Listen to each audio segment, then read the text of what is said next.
Hey guys, welcome to Edu Today. I'm back with another video. जैसे आप लोग देख पा रहे हो, आज हम एक पेपर सॉल्यूशन करने वाले हैं और ये पेपर किसका है आपका?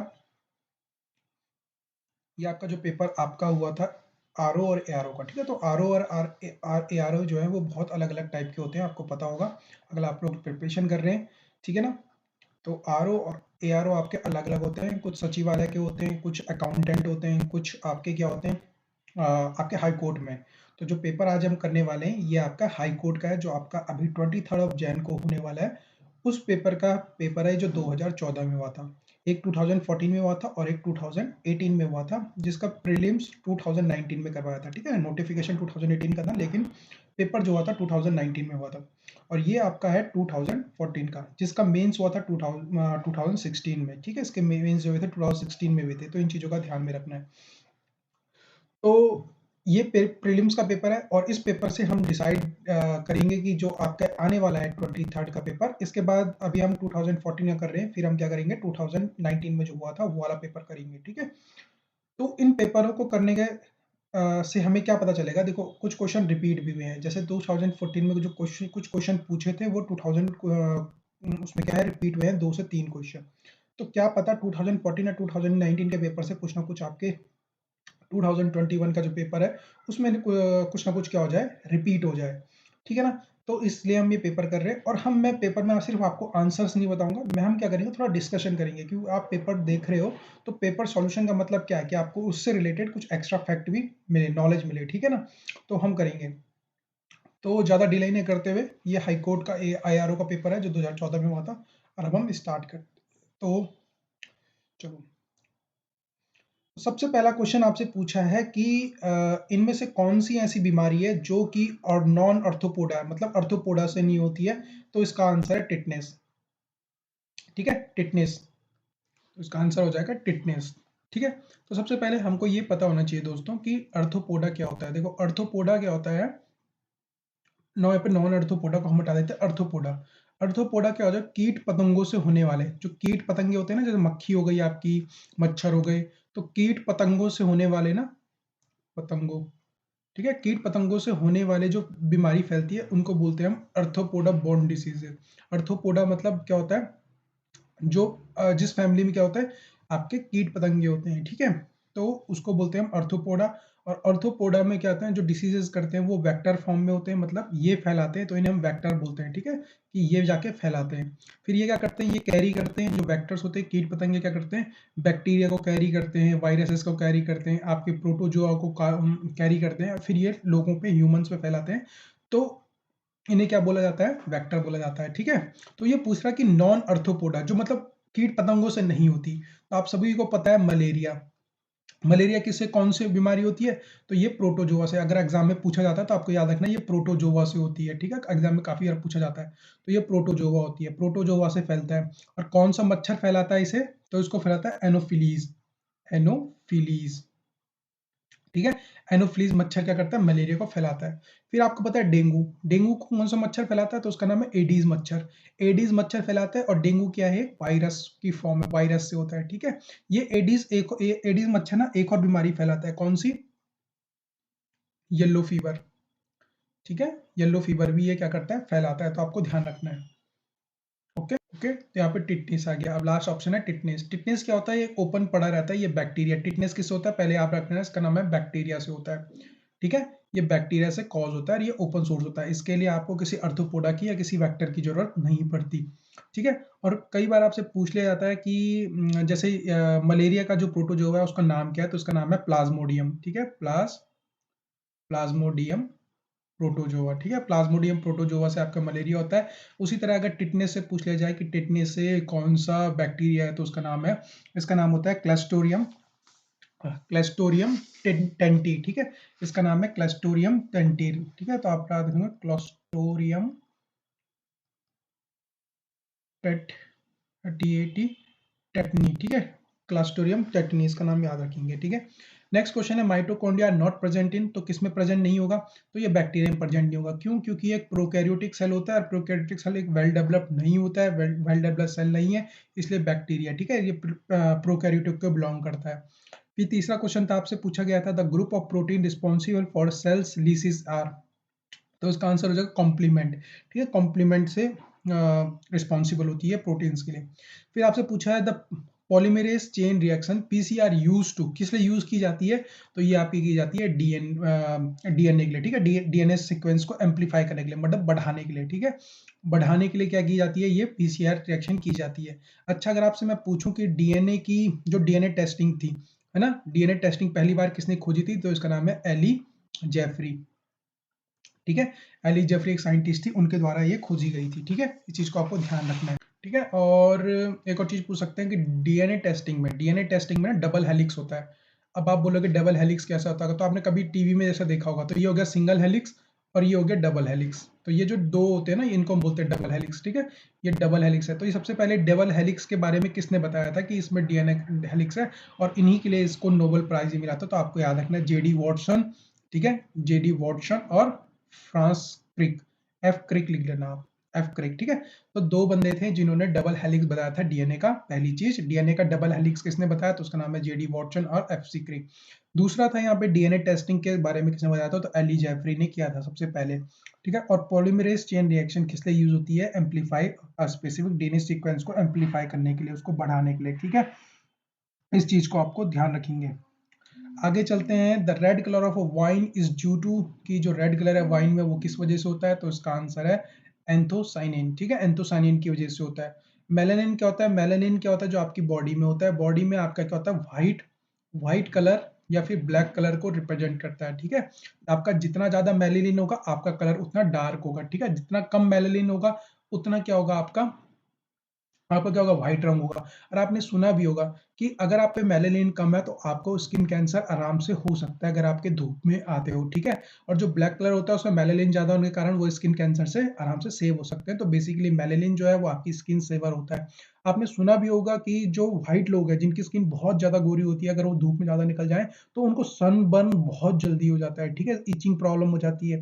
वो कारण क्या होता है? मेलानिन की वजह से होता है कि अगर मेलानिन बॉडी में कम है तो आपका इस तरह के क्या होता है? दिक्कतें का सामना करना पड़ता है। नेक्स्ट क्वेश्चन है, ये है आपका लीगल मैक्सिमम है। ठीक है, तो दो चीजें आपको पता नहीं होंगी अगर आप लोग तैयारी कर रहे हो। तो एक होता है लीगल ग्लॉसरी, एक होता है लीगल मैक्सिमम। मैक्सिमम ग्लॉसरी क्या होता है? वर्ड्स होते हैं। ठीक है, और जो मैक्सिमम होती है कहावतें होती हैं। तो प्रोविजो का मतलब पूछा है कि प्रोविजो का क्या मतलब है यहाँ पे। ठीक है, तो प्रोविजो का मतलब है, आपने कभी सुना भी होगा प्रोविजन। ठीक है, किसी चीज का प्रोविजन होता है। प्रोविजन का मतलब होता है कि कोई ना कोई चीज आपने क्या कर दी? इंसर्ट कर दी। A clause insert in a formal document, आपने कोई ना कोई क्लॉज एडिट किया है, बिल्कुल सही जवाब है। अ clause insert in legal document, या तो फॉर्मल डॉक्यूमेंट बोला। फॉर्मल क्या होता है? कोई ना कोई स्थायी और लीगल डॉक्यूमेंट। ये दोनों के दोनों सही है, तो प्रोविजन किसी में भी हो सकता है। तो पहला A and B is the correct answer. ठीक है, फिर आपके सेवंथ क्वेश्चन के बारे में बात करते हैं। सेवंथ क्वेश्चन में पूछा है कि रॉन्ग का क्या मीनिंग है। तो आप एआरओ का पेपर दे रहे हैं, वो भी आपका क्या लीगल टर्म्स में, तो आपको जरूर पता होना चाहिए रॉन्ग गलत कब माना जाएगा। जब क्या होगा? किसी कानून का क्या होगा? इन्फ्रिंजमेंट एक्ट होगा। ठीक है, कोई ना कोई आपका क्या होगा? लॉ वायलेट हो रहा होगा, वही आपका क्या होगा? रॉन्ग माना जाएगा। फिर आपसे पूछा फिर से एक लीगल लीगल मैक्सिम है, और ये क्या आपका यहाँ पे लीगल ग्लॉसरी है। ठीक है, एलजी लिख रहा हूँ, लीगल ग्लॉसरी, और एलएम हो गया लीगल मैक्सिम। ठीक है, तो आपसे पूछा डिक्री निसी का मतलब क्या हुआ। तो डिक्री निसी का मतलब क्या होता है कि आफ्टर अ स्पेसिफिक पीरियड। ठीक है, ये आपको याद करनी पड़ेंगी सारी। डिक्री निसी का मतलब क्या होता है? After a specific period. तो ये लीगल लीगल मैक्सिमम हो गई। फिर आता है टाइटल। टाइटल क्या होगा? लीगल ग्लॉसरी हो गया, एलजी। तो आपको पता है टाइटल मतलब क्या होता है? कोई ना कोई लीगल अस्तित्व अपना वो दिखाना है। ठीक है, ये कोई टफ क्वेश्चन नहीं है। अगर आप लोग थोड़ा सा अपना दिमाग पेपर देते समय थोड़ा सा अपना दिमाग जरूर यूज करना है। ठीक है, फिर आपसे पूछा स्टेट डिसीज का मतलब क्या होता है। स्टेट डिसीज का मतलब क्या होता है आपका? ठीक है, तो इसका मतलब क्या होता है? Stand by think decided. ठीक है, अपने ही अगर है ना, स्टैंड बाय थिंक डिसीजेज। अब हिंदी में पेपर आ गया, तो हिंदी में जल्दी जल्दी जो लोग हिंदी का वेट कर रहे थे उन हिंदी में देख लेते हैं। तो पहले का आंसर टिटनेस बताया था हमने, दूसरे का आंसर क्या बताया था? जीवाणु, बैक्टीरिया बोलते हैं। तीसरे का कॉम्प्लीमेंट बताया। चौथे का हमने कहा था कि क्या होता है? पीसीआर किस लिए क्या आता है? एम्पलीफाई करने के लिए। ठीक है, और इसमें हमने आगे की चीजें जो पढ़ी थी वो याद रखना। ठीक है, एंथ्रे एंथोसाइनिन बता दिया मैंने, मेलानिन आपका बता दिया कि मेलानिन क्या होता है। परंतु क्या होता है? एबी का तो बताया हमने। दोष क्या होता है? विधि का उल्लंघन। ठीक है, अपेक्षाकृत डिक्री क्या होती है? तो इसका आंसर हमने बताया कि अ, हिंदी में लिखा हुआ है विनिर्दिष्ट अवधि के पश्चात। ठीक है, हक क्या होता है? एक लीगल राइट होता है हमारा। ठीक है, और स्टेट डिसीज का क्या बताया हमने? नियंत्रणानुसार, ठीक है।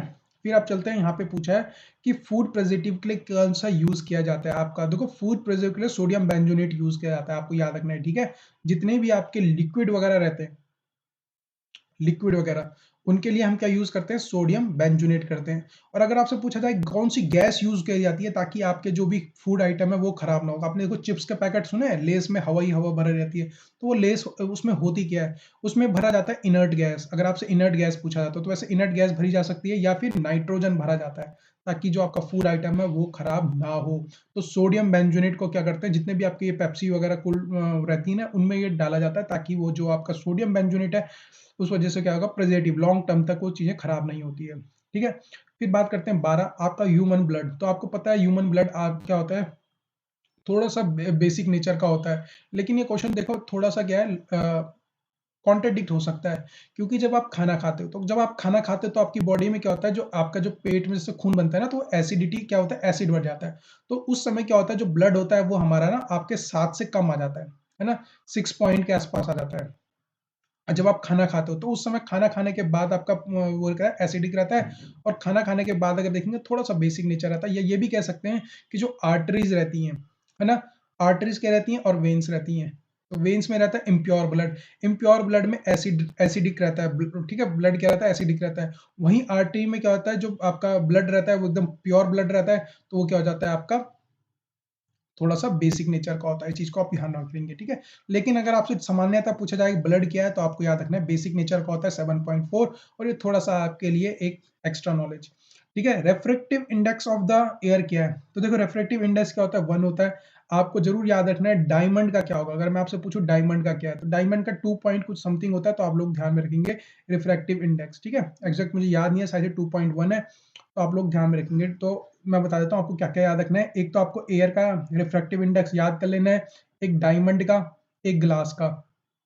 ये 2-3 चीजें आपको याद रखनी होनी चाहिए, ठीक है। रिफ्रैक्टिव इंडेक्स इन्होंने यहाँ पे पूछ लिया। तो द मसल फैटिग मतलब आपकी मसल कब थकती हैं, तो देखो मसल कब थकती हैं आपकी, जब आप काम करते हो। और आप काम करते हो तो क्या होता है, आपकी बॉडी में लैक्टिक एसिड प्रोड्यूस होता है, ठीक है ना। जो आपका लैक्टिक एसिड प्रोड्यूस क्या होता है, जो आपकी एटीपी रहता है जब वो टूटता है, जब आपका एटीपी क्या होता है, ब्रोक डाउन होता है, ब्रोक डाउन के कारण क्या होता है, आपके बॉडी में क्या होता है, लैक्टिक एसिड की प्रोड्यूस की मात्रा बढ़ने लग जाती है। और जब धीरे धीरे आपकी लैक्टिक एसिड बढ़ने लग जाता है, तो आपकी बॉडी क्या होती है, मसल क्या होने लग जाती है, थकने लग जाती है। तो lactic acid is the main reason जब आपकी मसलों को थकान लगती है, कि आपके धीरे धीरे करके आपकी एनर्जी कम होती रहती है, और आपकी बॉडी आपने आपकी पकड़ वगैरह जो भी रहती है वो सब धीरे धीरे खत्म होने लगती है मसल्स के हिसाब से, ठीक है। The enzyme that hydrolysis cane to sugar to glucose to fructose जो करता है, ठीक है। देखो डायटेज और लेप्सेस, ठीक है, ये आपने बहुत कॉमन सुने होंगे ये एंजाइम्स, ठीक है, इनके बारे में, डायटेज और लेप्सेस। लेकिन जो इन्वर्टेज होता है ना, ये आपका क्या करता है, जो शुगर कैंसर ग्लूकोज को फ्रक्टोज करता है। तो इसका आंसर हो जाएगा आपका क्या हो जाएगा, इन्वर्टेज हो जाएगा, जो शुगर से ग्लूकोज को किसमें, फ्रक्टोज में कन्वर्ट करता है। तो ये आपको ध्यान रखना है। फिर से देखो यहाँ पे लिखा है लीगल मैक्सिम, तो एलएम पूछा है आपसे, लीगल मैक्सिमम पूछा है, केवेट एम्पटर का मतलब क्या होता है, केवेट एम्पटर का मतलब क्या होता है। तो इसका आंसर होगा लेट द परचेजर बिहेवियर, ठीक है। तो जो आपका क्या है, क्रेता है उसको क्या साव मतलब क्रेता को पूरा का पूरा वो रखना है, ठीक है, सावधान रहना है। फिर आपसे पूछा है अगेन लीगल मैक्सिमम पूछी है, मेलियोस उसो मींस क्या होगा, ठीक है। इसका आंसर हो जाएगा कुप्रथा, अब बैड कस्टम को बोलते हैं मेलियोस उसो, ठीक है। फिर आपसे पूछा क्यो वारंटो, आपने भी सुना भी होगा, क्यो वारंटो क्या है आपकी, क्यो वारंटो हो गया, हैबेस कॉर्पस हो गया, ठीक है ना। इस तरह के जो रिट्स हैं आपकी वो पूछा है। तो उसने पूछा क्यो वारंटो का मतलब क्या है, तो ये तो आपने आर्टिकल 32 में पढ़े हुए होंगे, ठीक है। क्यो वारंटो का मतलब क्या हो गया, ये एक रिट होती है, ठीक है। नेक्स्ट क्वेश्चन देखेंगे, a case which can be filed in the subordinate court नहीं हो सकता, प्रोसीडिंग ऑफ द ट्रिब्यूनल नहीं हो सकता। अच्छा आप लोग मुझे कमेंट करके बताएंगे, आप लोगों को ट्रिब्यूनल्स का मतलब पता है क्या, तो आप लोग जरूर कमेंट करके बताना मुझे ट्रिब्यूनल का मतलब क्या हुआ, आप लोग क्या समझते हो, सबऑर्डिनेट कोर्ट्स में, कमिटीज में और ट्रिब्यूनल में क्या डिफरेंस है, ठीक है। आप लोग मुझे करो, कोर्ट्स में, कमिटीज में और ट्रिब्यूनल्स में क्या है, आप लोग कमेंट करके मुझे समझाओगे कि इनमें डिफरेंस क्या है। नेक्स्ट क्वेश्चन है transferable interest means, transferable interest का मींस का मतलब क्या होगा, तो इसका मतलब क्या होगा, any interest which can be assignable, मतलब जो ट्रांसफर किया जा सकता है, ठीक है। असाइनेबल जिसको दिया जा सकता है, जैसे सपोज मैं हूँ, मैं आज किसी पर्टिकुलर जॉब में हूँ, ठीक है, तो मैंने अपना, जब मैं रिटायरमेंट में मैंने किसी और को दे दिया, तो ये क्या है, ट्रांसफर इंटरेस्ट है, तो मैं अपना जिन चीज़ों को ट्रांसफर असाइन कर सकता हूँ वो है। 20 है एडमिनिस्ट्रेटिव ट्रिब्यूनल क्या होता है, देखो फिर से आ गया ट्रिब्यूनल, तो आप लोग कमेंट करके जरूर बताना ट्रिब्यूनल क्या होता है, ठीक है। तो 20 का क्या है, has something tapping of a court, ठीक है, ट्रैपिंग ऑफ अ कोर्ट होता है। तो आप लोग कमेंट करके मुझे बताना ट्रिब्यूनल का मतलब क्या होता है, फिर मैं आपको बाद में जब पढ़ाऊंगा, पॉलिटी वैसे पढ़ा रहा हूँ, और इस वीडियो में आपको पता चलेगा, जो पीछे पॉलिटी की वीडियो मैंने डाली है ना, उसी में से 4 क्वेश्चन टकरे हुए हैं, ठीक है, सिर्फ मैंने आपको थोड़ा सा वो बताया था, ये हिंदी वालों के लिए, जो लोग हिंदी में, आप देख लीजिए पेपर को, ठीक है। चलो अब आगे चलते हैं, 21 से करते हैं आगे। देखो इसमें पूछा कि अरेंज करो डिक्रीजिंग ऑर्डर, देखो सबसे आपको पता है कि सबसे पहले पत्थर होंगे, है ना, मोटे मोटे पत्थर होंगे, फिर पत्थर को छोटे छोटे करके सैंड आएगी, फिर थोड़ा और छोटे करेंगे सिलिट आएगी, लास्ट में क्ले आएगी, ठीक है, क्ले सबसे स्मूथ और सबसे वो होती है, तो answer B is the correct answer, decreasing order में लिखना था, तो ये आपका आंसर हो जाएगा। The ozone layer, ozone layer thickness कहाँ पे आपको पता है, ozone layer thickness is measured in Dobson unit, Dobson unit में बनती है, कहाँ पे होती है, स्ट्रेटोस्फीयर में होती है, ठीक है। ओजोन लेयर O3 किसका हुआ है, ओजोन लेयर कहाँ पे पाई जाती है, स्ट्रेटोस्फीयर पे आती है। कौन सी यूनिट नापते हैं, तो आपकी क्या नापते हैं, डेप्सन यूनिट में नापते हैं। अच्छा डेप्सन यूनिट में नापते हैं, ओके। और आपने सुना होगा कि ओजोन लेयर में छेद हो रहा है, ये कहाँ हो रहा है, अंटार्कटिका में हो रहा है, राइट का, अंटार्कटिका में ग्लेशियर्स के ऊपर, तो वहां पे हो रहा है, ठीक है। डेसिबल किसकी होती है, साउंड की यूनिट होती है, आपको पता है ना। बैरिकल किसकी यूनिट होती है, ठीक है, तो किसकी होती है बैरिकेड, रेडियो एक्टिविटी की, ठीक है, रेडियो एक्टिविटी, रेडियो एक्टिविटी की आपकी क्या होती है, यूनिट होती है।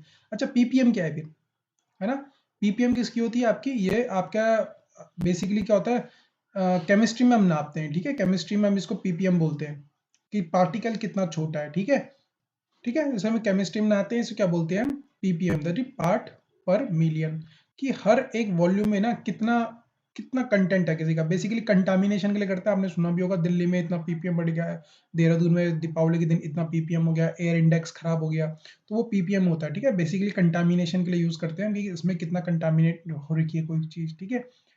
नेक्स्ट क्वेश्चन देखते हैं, which of the following is called the emergency hormone, emergency hormone कैसे बोलता है, तो वो एड्रेनलिन होता है, ठीक है, एड्रेनल होता है, ओके। तो थैरोक्सिन किसको, थैरोक्सिन कौन रिलीज करता है, ये थायराइड रिलीज करता है, थायराइड हमारा ग्लैंड है वो रिलीज करता है, ठीक है।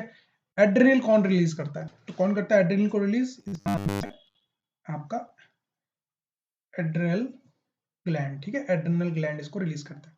लेकिन कई बार ना आपको एड्रेनल ग्लैंड नहीं मिलेगा, एड्रेनल, ठीक है, एड्रेनल ग्लैंड नहीं मिलेगा आपको, क्योंकि एड्रेनल ग्लैंड ना, देखो जो एड्रेनल ग्लैंड है इसको जो कंट्रोल करता है वो कौन है, पिट्यूटरी ग्लैंड, ठीक है, जिसे हम मास्टर ग्लैंड भी बोलते हैं। तो मास्टर ग्लैंड अगर आपसे पूछा जाता है मास्टर ग्लैंड कौन सा है हमारा, तो वो पिट्यूटरी ग्लैंड है।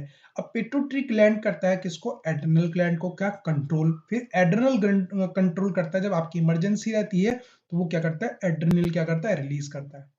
तो कई बार आपको एड्रेनल ग्लैंड ना देके सीधे वो पिट्यूटरी दे देगा, तो आपसे पूछेगा एड्रेनल कौन रिलीज करता है, अगर आपको यहाँ पे एड्रेनल ग्लैंड ना दिखे कभी ऑप्शन में और पिट्यूटरी दिख रहा है, तो आपको पिट्यूटरी पे क्या करना है, क्लिक करना है। और आपसे अगर पूछ ले मास्टर ग्लैंड क्या है, तो पिट्यूटरी है।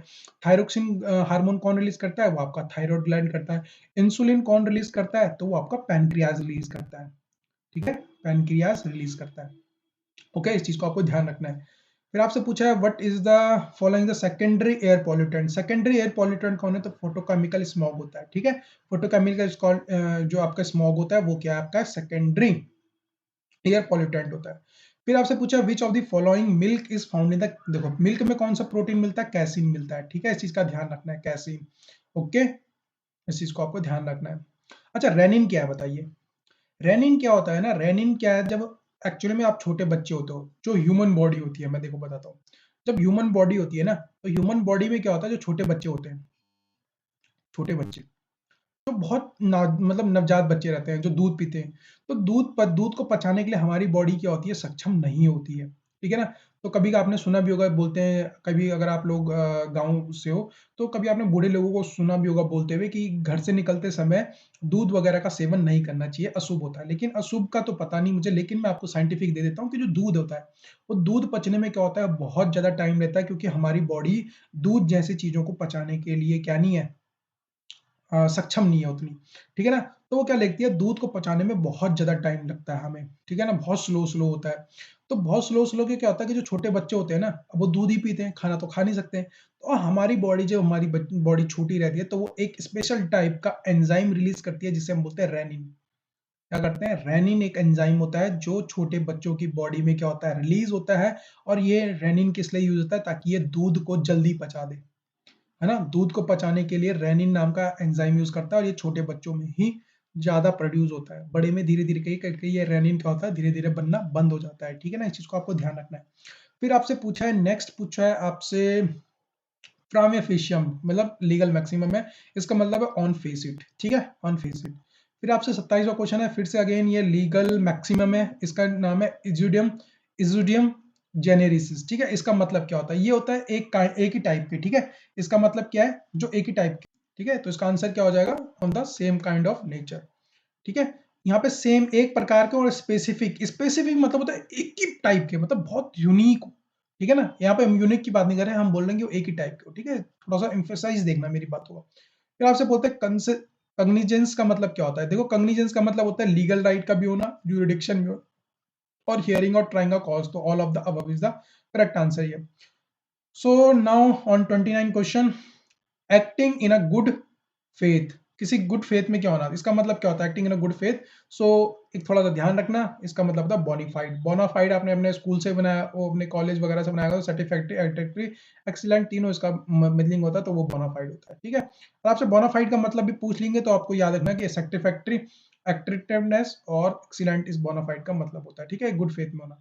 फिर आपसे पूछे नेक्सस, नेक्सस क्या है, एक लीगल ग्लॉसरी या मैक्सिमम हो सकता है, ठीक है ना? इसका मतलब क्या होता है, कोई चीज का क्या होना, ऑल ऑफ द अबव होना, बॉन्ड का, लिंक का और कनेक्शन का। तो नेक्सस मतलब होता है ऑल ऑफ द। और बोनाफाइड का मतलब क्या हो गया, acting in a good faith, ठीक है? नेक्स्ट क्वेश्चन की तरफ चलते हैं। जो हिंदी के लोग हैं, ये लोग आप देख सकते हो, मैं थोड़ा स्लो चला लेता हूँ, ठीक है?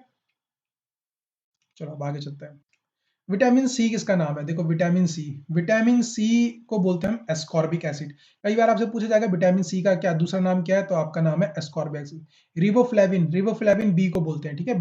जो आपका क्या बोलता है, विटामिन बी रहता है, उसको बोलते हैं रिबोफ्लेविन, ओके? विटामिन बी को बोलते हैं, लेकिन कौन से विटामिन को बोलते हैं, क्योंकि निक्टोनिसिन भी, जो आपका निक्टोनिसिन भी है ना, तो ये भी क्या होता है, बी ही है, लेकिन आपका है ना टाइप ऑफ बी होते हैं, तो ये बी2 होता है, और जो नेक्टोनिक्सिन होता है बी5 होता है, ठीक है? आप जरूर याद रखना, बहुत ज्यादा इंपॉर्टेंट है, कई बार एग्जाम में पूछा जाता है, ठीक है? सॉरी, ओके, बी3 होता है, बी3 होता है निक्टोनिसिन, और पैंथोनिक एसिड होता है, ये होता है बी5, ठीक है? आपको बताते हुए मेरा वो हो गया, कंफ्यूजन हो गया, ओके? एक और चीज पूछी जाती है, आजकल बहुत ज्यादा न्यूज में है, बी7, इसका नाम है बायोटीन, ठीक है? बायोटीन अगर आपसे पूछे तो बायोटीन इज बी7। अच्छा, और क्या पूछा जाता है, बी12, बी12 आपने सुना भी होगा, तो बी12 किसको बोलते हैं, साइनो कोबालोमाइन, ठीक है? कोबालमाइन, ठीक है? और इसी में कोबाल्ट भी पाया जाता है, कोबाल्ट, कैंसर के लिए बहुत ज्यादा इंपॉर्टेंट, कोबाल्ट, ठीक है? इसी से, कोबाल्ट से ही कैंसर क्या क्या क्या ट्रीटमेंट किया जाता है। तो बी12 का नाम क्या है, साइनोकोबालामाइन। विटामिन सी का नाम क्या है, एस्कॉर्बिक एसिड। बी2 का नाम क्या है, रिबोफ्लेविन। बी7 का नाम बायोटीन। बी3 का नाम है निक्टोनिसिन, और बी5 का नाम है पैथोनिक एसिड, ठीक है? ओके भाई, इसमें कमेंट जरूर करना, ताकि मैं आगे आप लोग और वीडियो लाऊं। जब आप कमेंट करते हो तभी तो मोटिवेशन मिलती है।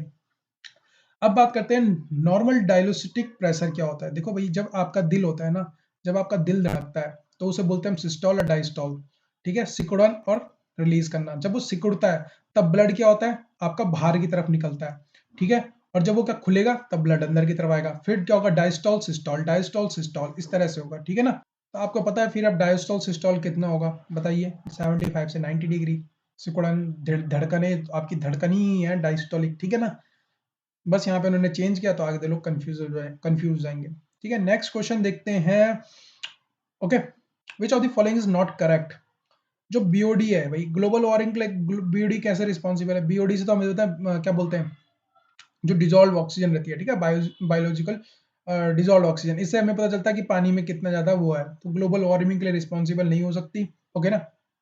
ओके ना? देखते ही मुझे पता चल गया यार, ये प्रीवियस ईयर क्वेश्चन पेपर्स में मैंने डिस्कस किया है, ठीक है ना? अगर आप लोग नहीं देखते हो तो जरूर जाके देखिए, जितने भी पेपर सॉल्यूशन कराए हैं, ठीक है ना? जितने भी मैंने पेपर सॉल्यूशन कराए हैं, आप जरूर देखिए, कुछ ना कुछ आपको वहां से नॉलेज जरूर मिलेगी, ठीक है ना? इस चीज को ध्यान में रखना। और डिप्लीशन ऑफ द क्या बोलते हैं, ओजोन लेयर किस होता है, CFC, chlorofluorocarbon is the main responsible for the depletion of ozone layer, so आपको ध्यान में रखना है, ठीक है? नेक्स्ट क्वेश्चन की तरफ चलते हैं। The study of the finches at a place enabled Darwin to some conclusion about the origin of species and theory. पहली चीज तो आपको जरूर मेरे दोस्तों ये अपनी कॉपी पे लिख लेना चाहिए। Origin of species and theory किसने लिखी है? ये लिखी है डार्विन ने। आपको ये करना है, बिल्कुल ध्यान में रखना है, ठीक है। और इसका आंसर है ए ऑप्शन, ठीक है, गैलापागोस आर्कीपेगलो, ठीक है। ये क्या था? द्वीप था जहां पे इसे हुई थी। नेक्स्ट करते हैं, the person with Down syndrome of called the mongoloid. इसमें क्या होता है दोस्तों? इसमें ना जो आपका क्रोमोसोम्स होते हैं उसमें दिक्कत आ जाती है। बेसिकली क्रोमोसोम्स में क्या हो जाती है, कोई दिक्कत आती है जिसे हम बोलते हैं डाउन सिंड्रोम। और जो उससे क्या होता है, मैंगोलाइड भी बोलते हैं, इस बीमारी को मैंगोलाइड भी बोलते हैं। और ये बेसिकली होती क्या है? क्रोमोसोम्स होती है। जो आपका 21 होता है ना, 21 क्रोमोसोम्स होते हैं, उसमें दिक्कत आ जाती है, ठीक है ना। तो इसलिए हम बोलते हैं इसे डाउन सिंड्रोम। तो यहाँ पे क्या लिखा हुआ है? Person with Down syndromes are also called the mongoloid are, ठीक है। ठीक है, तो क्या हो जाएगा आपका? ऑटोसोमल ट्राइमोसोमीज, ठीक है, ऑटोसोमल ट्राइमोसोमीज होते हैं, ठीक है। आपको ध्यान रखना है डाउन सिंड्रोम क्या होता है। डाउन सिंड्रोम आपके क्रोमोसोम्स में दिक्कत आती है। कौन से नंबर के क्रोमोसोम में दिक्कत आती है? तो 21वें नंबर के क्रोमोसोम में दिक्कत आती है। और डाउन सिंड्रोम को और मैंगोलॉइड बीमारी भी कहा जाता है, ठीक है ना, ध्यान में रखना। और ये होते क्या है? तो ये ऑटोसोमल ट्राइमोसोमीज होती है। हिंदी वाले हिंदी में देख लेना, थोड़ा वेट करना, ठीक है। लिक्विडेटेड डैमेज क्या होता है? देखो, लिक्विडेटेड डैमेज, लिक्विडेट का मतलब होता है कोई मनी होना, ठीक है ना, कोई फिक्स्ड एसेट टाइप का होना और उसका डैमेज कर देना, ठीक है। तो इसके बाद क्या होगा? इसका आंसर क्या होगा फिर? तो लिक्विडेट डैमेज का हो जाएगा आपका, ठीक है। तो क्या करना? पैसों की बर्बादी करना था, मतलब primarily fixed by the parties, ठीक है। तो यहाँ पे ये आ जाएगा। तो ये आपका क्या था? लीगल ग्लॉसरी था ये, ठीक है। इसी का नाम ड्यूली का मतलब क्या हो गया? ड्यूली का मतलब होता है इंड्यू मैटर्स, ठीक है। ये भी आपका क्या होगा? लीगल ग्लॉसरी हो गया। फिर आपका आता है एड वोलरम, ये लीगल मैक्सिम हो गया। एड इसका मतलब क्या होता है? अकॉर्डिंग टू द वैल्यू, ठीक है। नेक्स्ट कर देते हैं आपका rule of law. Rule of law article का आता है 14। 14 कहता है कि भाई जो आपका कानून है, ना पार्लियामेंट बड़ी है, ना कोर्ट बड़ा है, ना एग्जीक्यूटिव बड़ा है, जो आपका सबसे बड़ा है वो है सुपरमेसी लॉ। आर्टिकल 14 कहता है, ठीक है ना दोस्तों। इस चीज को आपको ध्यान में रखना है, ठीक है। Article 14 rule of law. और लेक्स रेक्स भी बोलते हैं कभी कभी, लेक्स रेक्स। लेक्स रेक्स का मतलब भी क्या होता है? कि जो आपका कानून है, संविधान सब सर्वोपरि है, ठीक है ना, संविधान सबसे बड़ा है। फिर आप करते हैं 40 क्वेश्चन कर रहे हैं। तो एलईबी का मतलब क्या होता है? ये एक लीगल मैक्सिमम है। और लीगल मैक्सिमम क्या? A plea by an accused of an offence that he was elsewhere, ठीक है ना। कि जब ऑफेंस हुआ तो वो कहीं और था, उसे बोलते हैं एलईबी, ठीक है। ये सारी टर्म यूज होती हैं आपके कोर्ट्स में, इसलिए आपको ये दिया जाता है। अब ये आपके हिंदी वाले देख लीजिए अपने अपने क्वेश्चन, ठीक है ना। फिर हम चलते हैं आगे 41 की तरफ। एक काम करते हैं, इसमें हम 100 क्वेश्चन करते हैं। नेक्स्ट वीडियो में हम 100 क्वेश्चन कवर करेंगे, ठीक है। क्यूएना, क्यूएना का क्या होता है? Obtain on the bark of, इसका नाम क्या है? तो इसका नाम है सिशोना ग्लेसिया, ठीक है ना, इसको ध्यान में रखना आप। ओके, नाउ पूछते हैं मॉन्टेरो प्रोटोकॉल। मॉन्टेरो प्रोटोकॉल हुई क्या था? ओजोन को प्रोटेक्ट करने के लिए हुई थी, कि जो ओजोन में छेद हो रहा है ना, उसको प्रोटेक्शन करना, protection of the ozone, Montero protocol, ठीक है। मॉन्टेरो प्रोटोकॉल हुई किस लिए थी? ओजोन में जो आपकी प्रोटेक्शन के लिए हुई थी, ये हुई थी मॉन्टेरो प्रोटोकॉल में, ये। ओके, नेक्स्ट क्वेश्चन है द एंटीबायोटिक कैनासिनिन, ट्रोबामिसिन, स्ट्रेप्टोमिसिन एंड जेंटामिसिन और ऑल बिलोंग टू द, किसको करते हैं? तो ये एमिनो ग्लाइकोसाइड्स करते हैं, ठीक है, एमिनो ग्लाइकोसाइड्स को बिलोंग करते हैं। वैसे भी आपको याद रखना, जो एंटीबॉडीज रहती हैं वो एमिनो से बनती है। एमिनो क्या? प्रोटीन, प्रोटीन का छोटा फॉर्म है। तो जहाँ पे भी आपको मिले कि थोड़ा एंटीबॉडी वगैरह कुछ हो रहा है, अगर आपको तुक्का लगाना है तो एमिनोज वगैरह से रिलेटेड मार दीजिएगा एंटीबॉडीज में, ठीक है। फिर पूछते हैं कि the flower for which the plant are use to extract the orange colour in the Holi. Holi में ऑरेंज कलर को यूज करते हैं, तो इसका नाम है फ्लेम ऑफ द फॉरेस्ट नाम का जो होता है, उससे यूज करते हैं, ठीक है। The brown leaf spot on the rice is caused by the fungus. जो फंगस होती है ब्राउन, जो ब्राउन लीफ होती है ना, उसमें स्पॉट धब्बे पड़ जाते हैं राइस में, वो क्या होता है? फंगस की वजह से होता है, ठीक है। नेक्स्ट क्वेश्चन देखते हैं, the first recorder of the recorder of the court of Madras. तो वो थे आपके डॉक्टर सर थॉमस स्ट्रेंज, ठीक है। सर थॉमस स्ट्रेंज थे। ये आपका लीगल हिस्ट्री का क्वेश्चन है, ठीक है, लीगल हिस्ट्री का क्वेश्चन। अगेन लीगल हिस्ट्री का क्वेश्चन। अगर आपका 1773 से पहले कुछ भी चीज आपको दिख रहा है, ठीक है ना, जब से ईस्ट इंडिया कंपनी आई है 1600 लेकर 1673 तक, वो आपकी लीगल हिस्ट्री कहलाएगी। यहाँ पे मैं पेपर में बता रहा हूँ, जनरली नहीं बता रहा हूँ, ठीक है ना। 1600 से 1673 तक, जब तक आपकी ईस्ट इंडिया कंपनी यहाँ से आई, ठीक है, 1773 का रेगुलेटिंग एक्ट तक, तब तक आपका लीगल हिस्ट्री होगी। ठीक है, ये मैंने जो इंडियन पॉलिटी की वीडियो बताई उसमें बताया था। तो यहाँ से जितने भी आपको क्वेश्चन दिख रहे होंगे इस पेपर में, एआरओ के पेपर में, समझ जाना लीगल हिस्ट्री का क्वेश्चन है। तो पूछा है कि इसमें किंग जॉर्ज ने क्या किया था, चार्टर एक्ट 1753 का क्या था, इशू किया था, बिल्कुल सही जवाब है। और ये क्या बोलते हैं, the company remove the defect of the charter act by the court of, ये भी बिल्कुल सही है। तो दोनों, इसका आंसर क्या हो जाएगा, दोनों सही होंगे। ठीक है, फिर आपसे 1726 में क्या आई थी, एक आपकी पिरवी, PIRV, ठीक है, प्रिवी काउंसिल आई थी, प्रिवी काउंसिल आई थी। तो उससे पूछा हुआ है आपका प्रिवी काउंसिल का आंसर। तो इसमें प्रिवी काउंसिल में कहता है कि एक मेयर और 9 एल्डरमैन होंगे। ठीक है, फिर आपसे लीगल हिस्ट्री का फिर से क्वेश्चन आया है। The scheme of the 787 of the Lord Cornwallis based on the, किस उसमें बेस्ड थी लॉर्ड कॉर्नवालिस की? तो आंसर है fusion of the revenue and judicial function in one person. ठीक है, तो फ्यूजन क्या होता है, मिश्रित होना। ठीक है, दैट इज कलेक्टर में था। कलेक्टर को इसने क्या कहते हैं, रेवेन्यू भी दे दी और जुडिशियल भी देती थी। और याद रखना, इसी की वजह से ना, इसी कलेक्टर की वजह से जो आपको अभी भी डिस्ट्रिक्ट मजिस्ट्रेट होते हैं हमारे, ठीक है, उनको कलेक्टर ही बोला जाता है कि कलेक्टर है। तो बेसिकली कलेक्टर क्या था कि उस समय का रेवेन्यू और जुडिशियल पावर एक ही बंदे के पास थी और इसको दे दी जाती थी, जिसको आज तक हम कलेक्टर बोलते हैं इस वजह से। ठीक है, ओके, ये हिंदी वालों के लिए। ठीक है, नेक्स्ट क्वेश्चन देखते हैं हम। आ गया प्रिवी काउंसिल। प्रिवी काउंसिल क्या थी, 1726 में, अभी रिसेंटली बताया, फिर से आ गया ये क्वेश्चन, तो यहाँ पे डायरेक्टली आ गया। ठीक है, तो चार्टर एक्ट, तो right to appeal to the Indians to the privy council. Privy council में क्या थे, इसको अपील करने के लिए दी थी, 1726 में आया था। फिर आप पूछे one of the most is not a greenhouse gas. Greenhouse, methane एक ग्रीन हाउस गैस है, water vapour greenhouse gas है, carbon dioxide greenhouse gas है। ठीक है, तो नाइट्रोजन क्या है, आपकी ग्रीन हाउस गैस नहीं है, ये एक इनर्ट गैस जैसे काम करती है। ये नेचुरल स्टेट में N3 के उसमें आती है। ठीक है ना, तो ये इनर्ट गैस बन जाती है N3 में। Okay, the state of tree Uttarakhand buransh is belong to the family, इसका नाम है इरिकेसस। ठीक है, इरिकेसस है, आपको ध्यान में रखोगे। Okay, the BOD helps to determine the, BOD क्या होती है, देखो आप बताया ना। तो बीओडी मैंने आपको बताया, ये क्या करती है, ये आपकी बताती है कि कितना ज्यादा पानी में ऑक्सीजन में, मतलब जो पानी है उस पानी में कितने नंबर ऑफ, मतलब वाटर है उसमें कितनी ऑक्सीजन घुली हुई है।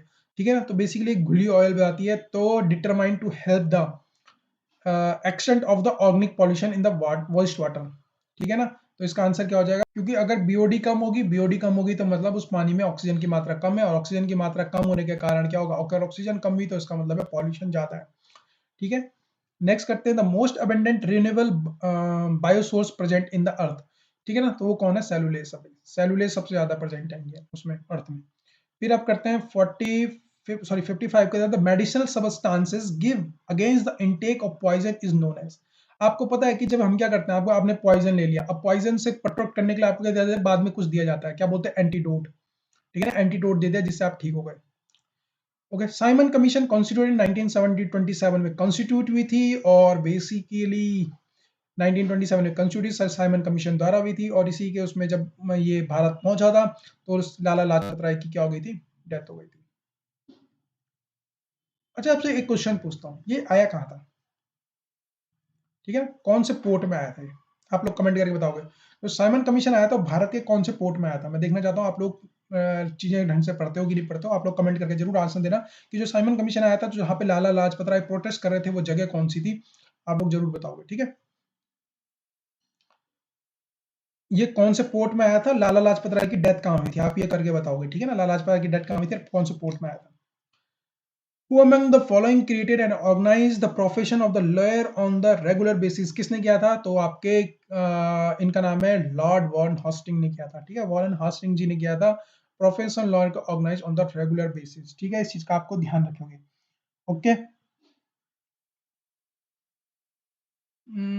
Which of the following created, इसका आंसर लॉर्ड कॉर्नवालिस भी हो सकता है। ठीक है, थोड़ा डाउटफुल है इसमें, शायद से, अगर शायद से, जहां तक मुझे याद है कि ये तो 1772 में आया था, और लॉयर को कन्वर्टिस करने के लिए इसका आंसर यही होगा। ठीक है ना, लॉर्ड कॉर्नवालिस होंगे। ठीक है, लॉर्ड कॉर्नवालिस ने किया था ये, इसका आंसर क्या हो जाएगा, लॉर्ड कॉर्नवालिस हो जाएगा। ठीक है, तो क्योंकि 1772 के टाइम पे था। Under the government act of 1935 the legislative power were divided into the, अब आपको पता है कि जब गवर्नमेंट ऑफ एक्ट है, जो 70% तो गवर्नमेंट ऑफ एक्ट से ही हमारा कॉन्स्टिट्यूशन उठा दिया गया है। ठीक है ना, ये सब आपको पता होगा। ठीक है ना, 60 मतलब 65% टू 70% गवर्नमेंट ऑफ इंडिया एक्ट से ही उठाया है, तो इसका आंसर सभी लोग दे सकते हैं कि कितनी सूचियों में, कितनी लिस्ट में बांटा होगा। 3 लिस्ट में बांटा होगा, जो कि अभी भी हमारे पास है। ठीक है ना, स्टेट लिस्ट, सेंट्रल लिस्ट और कॉन्करेंट लिस्ट। ठीक है, अच्छा कॉन्करेंट लिस्ट कहाँ से, जो कॉन्करेंट लिस्ट का जो कॉन्सेप्ट है वो कहाँ, किस देश से उठा है, ये भी आप कमेंट करोगे। ठीक है, जरूर कमेंट करना, तभी हम आगे के 2018 का पेपर भी लेके आऊंगा और अच्छी तरीके से डिस्कस करेंगे।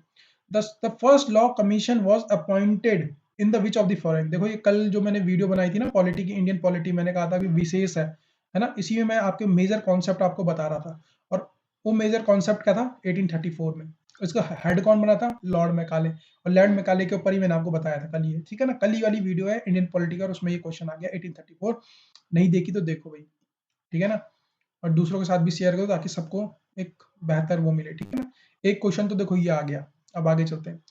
इन which of the Mughal emperor Shah Alam ने गारंटेड की थी diwani of Bengal to the East India Company. अब देखो यहाँ पे समझा देता हूँ। 1757 में बैटल ऑफ प्लासी हुई, 1764 में बैटल ऑफ बक्सर हुई, और बैटल ऑफ बक्सर हारने के बाद आपका 1765 में क्या होता, दीवानी अधिकार मिला था कहाँ पे, इलाहाबाद में एक ट्रीटी साइन हुई थी, जो क्या आंसर क्या हो जाएगा 1765। और ये वाली बात मैंने कल भी बताई थी कि दीवानी अधिकार मिला था 1764 में, battle after the battle of Buxar 1765 में। ठीक है, दीवानी का अधिकार, दीवानी अधिकार का मतलब बेसिकली इनको रेवेन्यू कलेक्ट करने का अधिकार ले लिया था इन्होंने।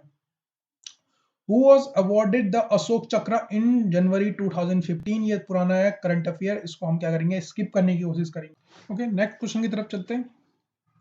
The full name of the नीति, इसको तो सभी आपको याद हो जाना चाहिए, the national institute for the transforming India. ठीक है, इसको आपको जरूर ध्यान में रखना है। ठीक है, कि the who was the brand ambassador of the union government Beti Bachao Beti Padhao campaign. ठीक है, बेटी बचाओ बेटी पढ़ाओ के जो कैंपेन का जो उस समय का ब्रांड एम्बेसडर था, तो कौन थे ये आपके, माधुरी दीक्षित। ठीक है, माधुरी दीक्षित को कौन बनाया गया था, ठीक है, ब्रांड एम्बेसडर।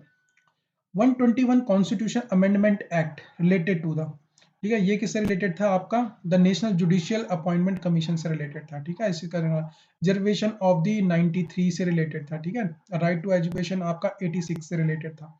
ठीक है, 86 से 21 ए पे इसको क्या कर दिया था, फंडामेंटल राइट बना दिया था, 86 कॉन्स्टिट्यूशन ऑफ 2000। ठीक है, इस चीज को याद रखना, कई बार पूछा जाता है। राइट टू एजुकेशन 86 अमेंडमेंट में हुआ था, 21 ए आर्टिकल के अंदर डाला गया है, इसको फंडामेंटल राइट बना दिया गया था आफ्टर 2000, 2000 में आया था। ठीक है, 93 आपका आया था 2005 में, ओबीसी का रिजर्वेशन, रिजर्वेशन आफ्टर द मंडल। 1994 में इन्होंने क्या किया था, मंडल रिपोर्ट की आई थी, लेकिन 93 में इन्होंने उसमें क्या बोलते हैं, स्कूल वगैरह में भी देना शुरू कर दिया था। ठीक है, 93rd ऑफ पूछा जाता है कई बार।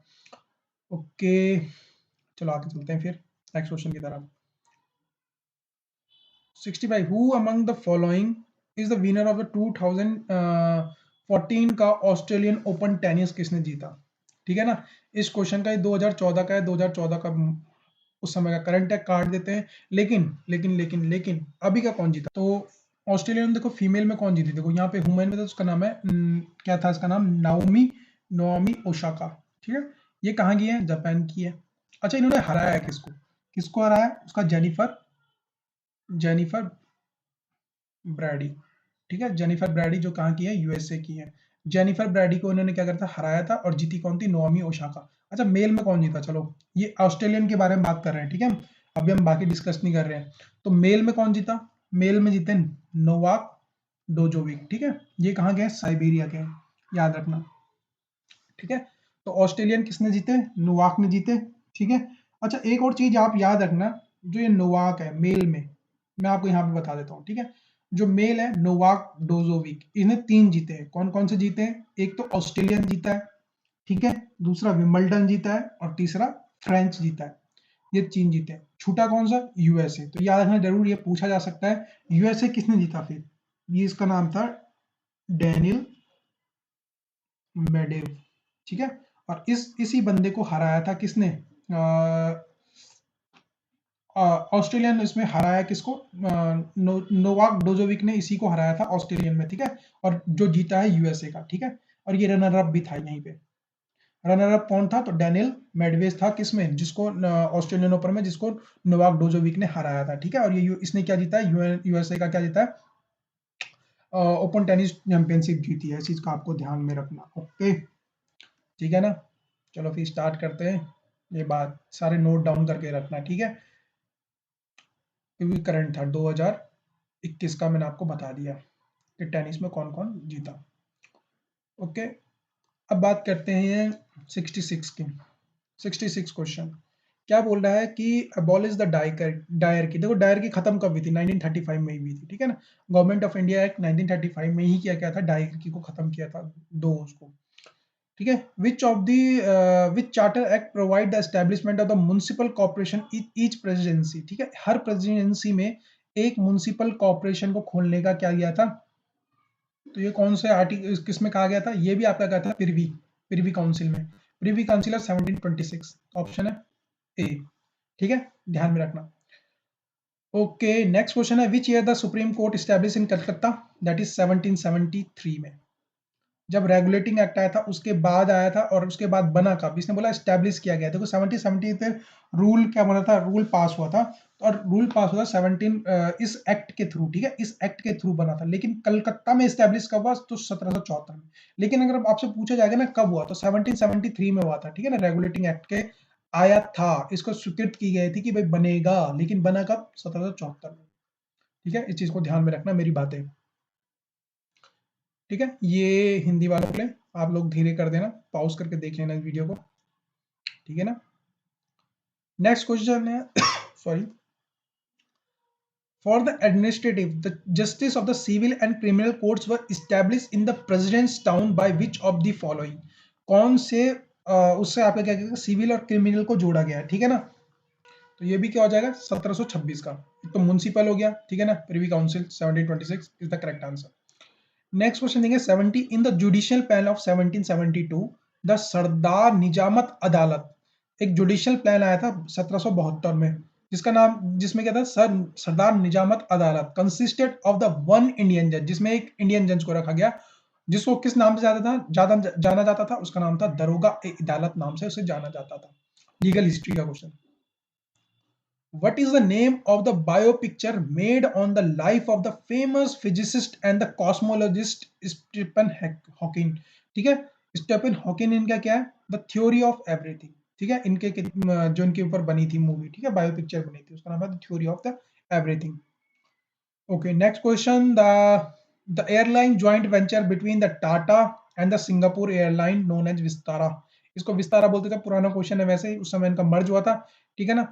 अच्छा, टाटा ने अभी कौन सी कंपनी खरीदी है, एयर इंडिया, ठीक है, एयर इंडिया को क्या क्या खरीद लिया है। नेक्स्ट क्वेश्चन है, चलो 73 की तरफ। Who among the following scientist has been awarded Bharat Ratna year for the 2014, ये थोड़ा सा क्या है, पुराना क्वेश्चन हो गया, ठीक है ना, इसको हम क्या करेंगे, छोड़ देंगे, ठीक है, लीव कर लेते हैं।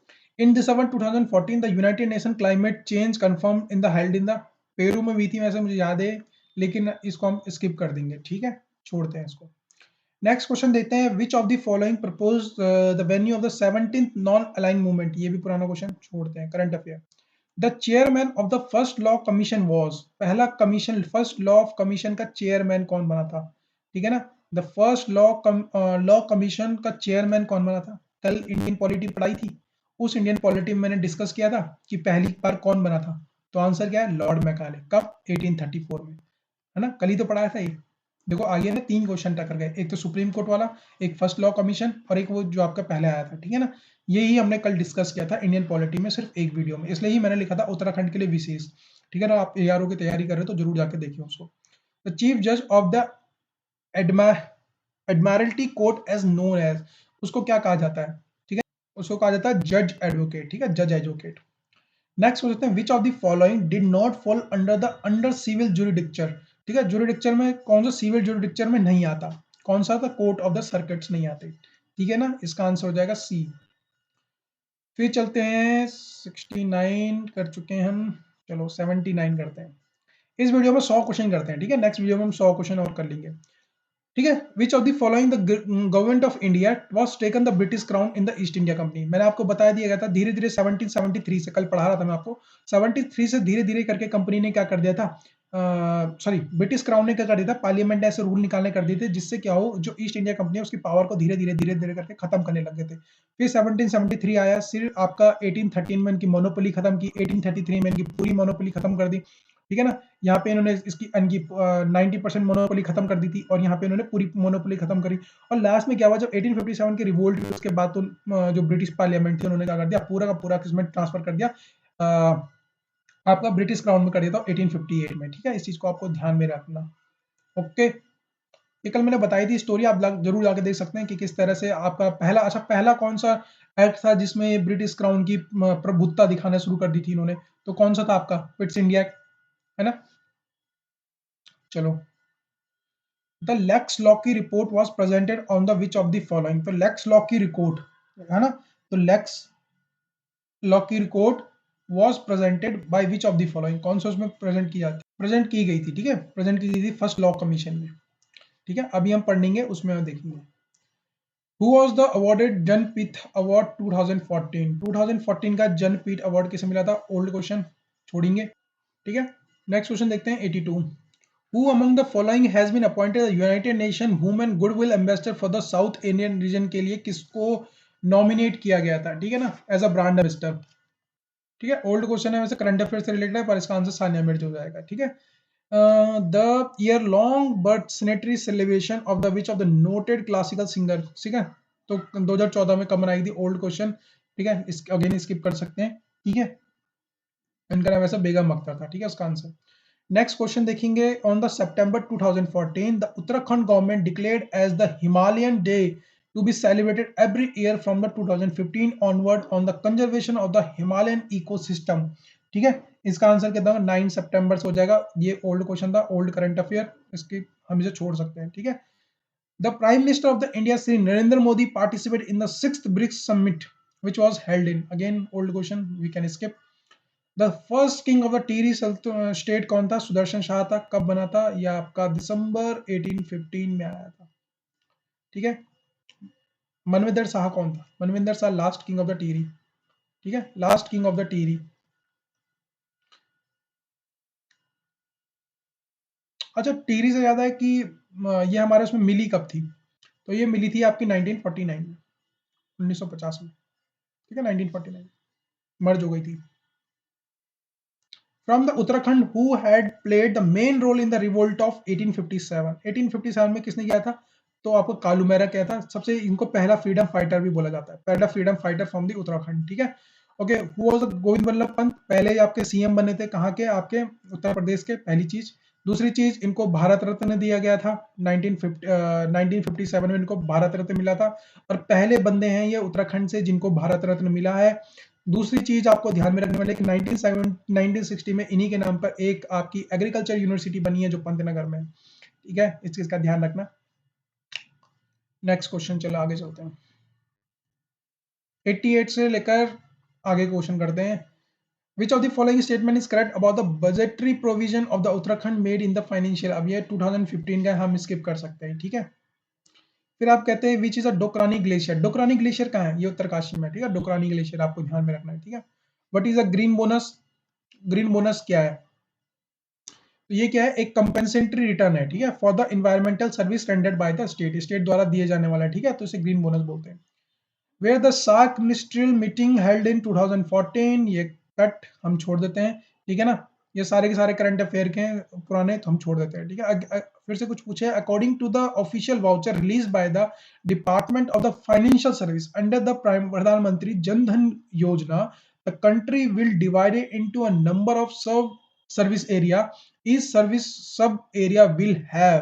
तो गाइज यहाँ पे ना, ये भले वहां पे उस समय करंट में पूछा गया होगा, लेकिन ये इंपॉर्टेंट है इसलिए मैं बताता हूँ। इसका आंसर 2500 टू 3000 हाउस होल्ड होंगे जहाँ पे वहां पे होगा। ठीक है ना, इस सब एरिया, हर सब एरिया में 2500 से 3000 होंगे। ठीक है, अब बात करेंगे द गवर्नमेंट ऑफ इंडिया, उसने दोबारा प्रिंटिंग की, करंट अफेयर का क्वेश्चन है, उस समय 1 रुपए का आया था। ठीक है ना, 1 रुपए का करेंगे। What is the minimum deposit under the amount of a Sukanya Samriddhi Yojana, ये इंपॉर्टेंट है भाई, याद रखना, इसके बारे में पढ़ के भी रखना, आपका अगर लोअर पीसीएस का मेंस है definitely they can ask this Sukanya Samriddhi Yojana. ठीक है, the launch by the union government of the India, जनवरी 2015 में लॉन्च हुई थी। तो इसमें कितना जमा करना था, ठीक है ना, इसमें कितना जमा करना था, 1000 रुपए। Which of the following state has declared Dahi Handi as a adventure sport, 12th current affair, we can skip. Indian institute of petroleum is in Dehradun, Dehradun में लोकेटेड है, इस चीज को आपको ध्यान रखिए। 96 क्वेश्चन, ओके 97 की तरफ चलते हैं। Which of the following district has the state largest geographical area, सबसे बड़ा जोग्राफिकल एरिया किसका है, तो चमोली का है, सबको पता है, ठीक है ना। Which district the herbal research institute of Uttarakhand कहाँ पे है, तो ये आपका चमोली में हर्बल इंस्टीट्यूट, ठीक है ना। हर्बल इंस्टीट्यूट कहाँ पे है, लोकेटेड ये चमोली में। विच of the following tourist place of Uttarakhand does not match its group, ठीक है, तो ये आपका औली चमोली में है, बिल्कुल सही। सैंतला खेत आपके अल्मोड़ा में, बिल्कुल सही। खिरसो आपका पौड़ी में, बिल्कुल सही। कसौनी का है, कसौनी पिथौरागढ़ में नहीं है, कसौड़ी आपका बागेश्वर में, ठीक है ना, बागेश्वर में, इसको यहाँ पे करेंगे, ठीक है। नंदा देवी को बायोस्फीयर कब बना था, ये 1988 में बना था। 1982 में इसको क्या कर दिया था, नेशनल पार्क घोषित कर दिया गया था, और 1988 में इसको क्या मिला था, यूनेस्को का वर्ल्ड हेरिटेज साइट मिला था, ओके, याद रखना। 1982 में बना था और 1988 में इसको मिला था, ओके। 102 इंडियन साइंस कांग्रेस जो हेल्ड हुई थी 2015, करंट अफेयर क्वेश्चन। अब जो 108वीं हो रही है वो कहाँ हो रही है, पुणे में होने वाली है, याद रखना, ठीक है। 108वीं पुणे में होने वाली है, जो एग्जाम में पूछी जा सकती है वो बता दिया, ठीक है। चलो ये लास्ट के 4 क्वेश्चन और कर लेते हैं। The United Nation general assembly has declared 21 June as, सबको पता है इंटरनेशनल योगा डे है। इंटरनेशनल योगा सिटी कौन सी बनी है, इंटरनेशनल योगा सिटी आपकी बनी है ऋषिकेश, और 21 जून को आपका हमेशा इंटरनेशनल योगा डे बनाया जाता है, ठीक है ना, ओके ना। तो इसकी थीम क्या थी, ठीक है, इसकी क्या थीम थी, योगा फॉर वेलबींग। आपसे पूछा जा सकता है थीम क्या थी इस बार की 2021 के लिए, तो योगा फॉर वेलबींग इसकी थीम थी। India communication satellite G16 was launched on December 2014 French Guiana. This is old question, ठीक है, पुराना क्वेश्चन है तो इसलिए हम छोड़ सकते हैं, लेकिन आपको इसरो से रिलेटेड कुछ चीजें पता होनी चाहिए जो आपके एग्जाम में जरूर पूछी जाती है। पहला आपसे पूछा जा सकता है चंद्रयान 2 के बारे में। चंद्रयान आपको 2 के, जो आपको पता था मून मिशन था, ठीक है ना, मून मिशन था, कौन से रॉकेट से गया था, तो GSLV M3 M3 MK3, ठीक है ना, MK3 में से गया था, ठीक है ना, MK3। अगर आपसे और पूछा जाए तो MI, ठीक है, GSLV MK3 MI से किया था चंद्रयान 2 लॉन्च, आपको ध्यान में रखना है। दूसरा, इसरो क्या लॉन्च कर रहा है, 2-3 और चीजें लॉन्च कर रहा है जो आपको क्या रखना है, ध्यान रखना है, ठीक है। वो ध्यान रखना है कि कौन कौन से मिशन हो रहे हैं आपको वो करने के लिए, ठीक है। मैं कलर चेंज कर लेता हूँ ताकि आप लोग यहाँ पे अपनी अपने नोट्स बना लो। सबसे पहले गगनयान, ठीक है, एक गगनयान मिशन लॉन्च करने वाले हैं, ठीक है। गगनयान मिशन कब होगा, इन्होंने एक्सपेक्टेड बोली है कि जून 2022 में ये करेंगे, लॉन्च करेंगे गगनयान। ये क्या होगा, अनमैन्ड मिशन होगा, ठीक है। ये क्या करेंगे, स्पेस में एक अनमैन्ड मिशन भेजेंगे, अनमैन्ड स्पेस क्राफ्ट है ये, ठीक है। गगनयान कब होगा, जून 2022 में। फिर इन्होंने क्या किया, एक आदित्य एल नाम से, ठीक है, आदित्य एल नाम से। आदित्य एल क्या होगा, आदित्य एल क्या है, आदित्य एल क्या है कि जो हमारा सन है ना, उसकी स्टडी के लिए सोलर कोरोना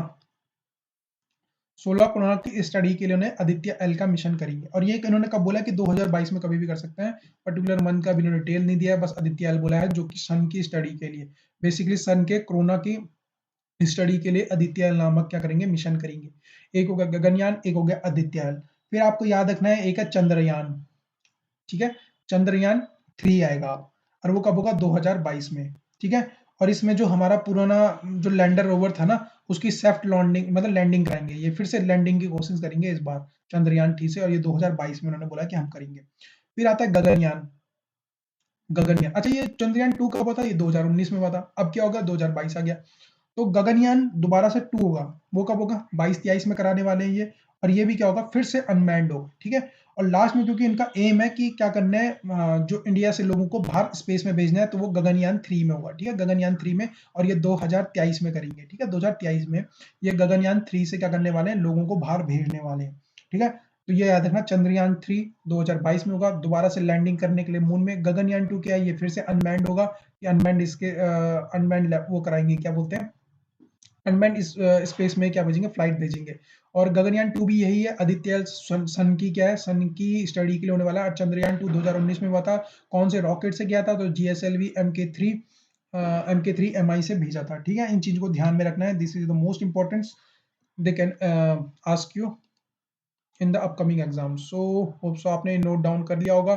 चलो ये बाकी के 4 क्वेश्चन कर लेते हैं और फिर अभी खत्म करते हैं ये वाली वीडियो। नेक्स्ट वीडियो में हम करेंगे next 100 question discuss with the extra fact जो आपके एग्जाम में पूछे जा सकते हैं, ठीक है ना। तो दोस्तों अपने कमेंट और लाइक करके जरूर अपना एक वो दिखाएं कि आप हमारे साथ हैं और आपको ये वीडियो पसंद आ रही है, ठीक है। तो miss world 2014 again old question, तो हम क्या कर सकते हैं, स्किप कर सकते हैं, लेकिन अगर सब क्वेश्चन छोड़ देंगे तो हम करेंगे क्या, ठीक है ना। तो इसलिए मैं आपको 2-3 चीजें बता देता हूँ। एक मिस इंडिया बनी है, VLCC miss India world 2020, miss India world 2020, ठीक है। ये कौन बनी थी, मानुषी चिल्लर, सॉरी मानुषी चिल्लर बोल रहा हूँ, मनसा वाराणसी, ठीक है, मनसा वाराणसी बनी थी। और ये बेसिकली लोग सोचते हैं वरना मनसा वाराणसी तो वाराणसी से बिलोंग करते हो कि नहीं, इसका आंसर है तेलंगाना। एक एग्जाम में पूछा गया था, ठीक है ना, कि कौन से सिटी से बिलोंग करती है, तो इनका नाम है VLCC India miss India world 2020 कौन बनी थी, मनसा वाराणसी बनी थी। कौन से उसको बिलोंग करती है, तेलंगाना को बिलोंग करती है, ठीक है ना। और आपका मिस इंडिया यूएसए कौन बनी, मिस इंडिया यूएसए 2021 में कौन बनी, तो उनका नाम है विदेही, ठीक है, दांगरे, विदेही दांगरे बनी है, विदेही, ठीक है, विदेही दांगरे बनी है, ठीक है। और ये रहती कहाँ पे, ये मिशिगन में रहती है, ठीक है, इस चीज को ध्यान में रखना। ओके, और मिस यूनिवर्स के बारे में तो आपको पता ही है, अभी कौन बनी है सभी को पता होगा। आप लोग कमेंट करके बताना मिस यूनिवर्स कौन बनी है 2021 की, ठीक है ना।